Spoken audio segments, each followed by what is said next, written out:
It's a very hot Sunday morning in Costa Teguise, and we're going to do a walk from here, the sort of Las Cucharas end of the resort, as far as the King's house this morning, so we thought we'd bring the camera along and take you with us. We have a temperature inversion today. Up in Area it's 36 degrees and not a breath of wind. Down here in Costa Teguise it's 32, and as you can probably hear on the camera, it's pretty windy. But then it is known as breezy Teguise. There's always a bit of wind blowing, which is great for the windsurfers, of course. Loads of people on the beach already. It's only just gone 10:30 in the morning, but it's been a hot few days, so when I got up this morning it was 32 at home, so everyone's come down for a refreshing swim. High tide at the moment. Beach is looking good. Those new sunbeds at the far end, nice colour for blending in with the sand. There's a windsurfer working his way out. It's nice here because if you get it right, you can actually surf right back up onto the beach. I've seen people windsurfing in clothes. As long as you're good enough, you can just step on and off the board from the beach.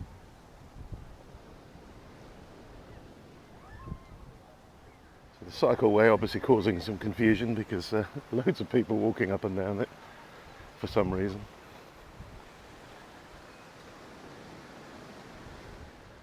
Here's the Hablé Beach Bar, looking very enticing already, although I think you just said it's probably too early for a mojito, no, Julie? Not for some, I can see.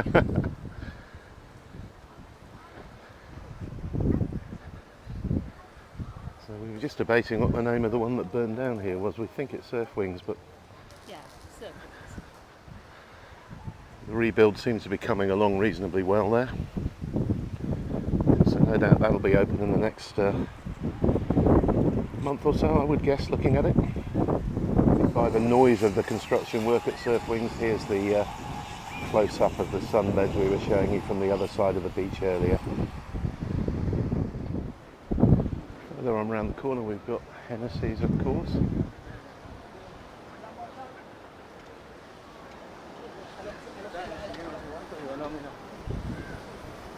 Quite a few shops and bars around here.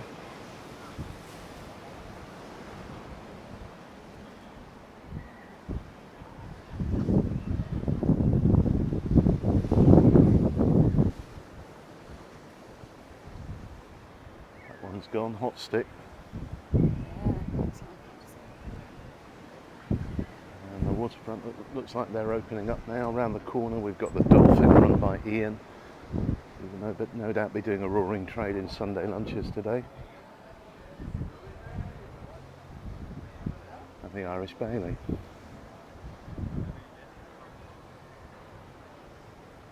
I'm around the corner now, so I just thought I'd show you the bay looking back at it.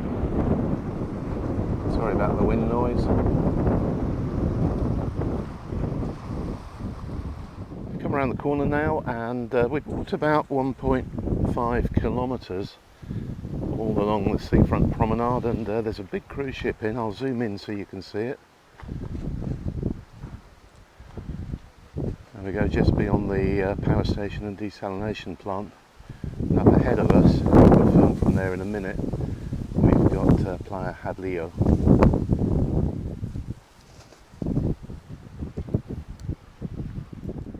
Hadleo is a lovely swimming beach. There's you can see people snorkeling, and there's a nice sort of length you can do from side to side, from this side to the other. 300 metres. 300 metres? Full tide. Ah. And it's high tide now. You can't see the rocks, but normally there's a kind of line of rocks that you can see along there. Lots of fish in that one. It's nice to go in, isn't it? Yeah. Snorkel. And it's very well sheltered as well. So even when it's rough out to sea, it's fine from here. You were saying you've heard good things about these two restaurants, Jules? Yeah, they keep popping up on all the sort of reviews at the moment. When I'm looking through Facebook, people have eaten and really enjoyed them. So we've got Doña Lola and La Terra del Mar. We haven't tried either of those, have we? I think we've done Doña Lola years ago. Okay. So nothing recent. check them out. They have a lot of golden sand on this beach, and it's a very gentle shelf to get in, so great if you're not a confident swimmer. And as Julie mentioned before, loads of fish in it. At either end there are two of the old windmills that powered the water supply down here years ago that have been kept in good shape.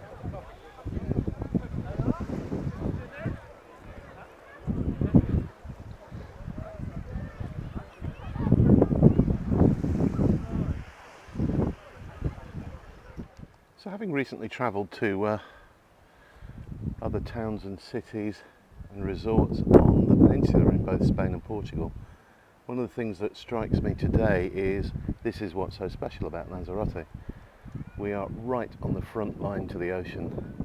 Now I can tell you, if we were in Benidorm now, you would hardly be able to see the sun for the skyscrapers around you, let alone the beach. And what have we got? Front line to the sea, wide open spaces, low-rise buildings, and lots of empty land which has been landscaped. And it makes it a bit special because you can walk all the way along here and enjoy the ocean the whole way without going into the shade of buildings or being looked over by them. Place advertising mojitos, Jules. Dia Toledo. And we now come as far as Playa Bastian. Darker sand on this beach, isn't it? Yeah, it is darker sand. Yeah, I don't know why. It's kind of round the corner a bit, I guess. Fits in with the stone though, and the actual colour scheme. Yeah. People playing with what looks like kung fu sticks or something down there.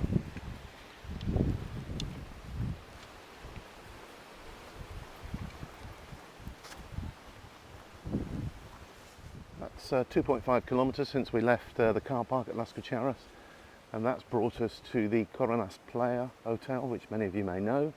It will be the Radisson Blue. It will be the Radisson Blue, undergoing a pretty big refurb at the moment. Do you know when it's due to reopen, Jules? It's meant to open first stage in August. That's not going to happen. But they were still doing work on site, but the plan was always for that to be done. But it's not been advertised with any rates as yet, so I would say it's going to be at least next year. Okay, yeah, it looks a bit of a mess in there. Wow.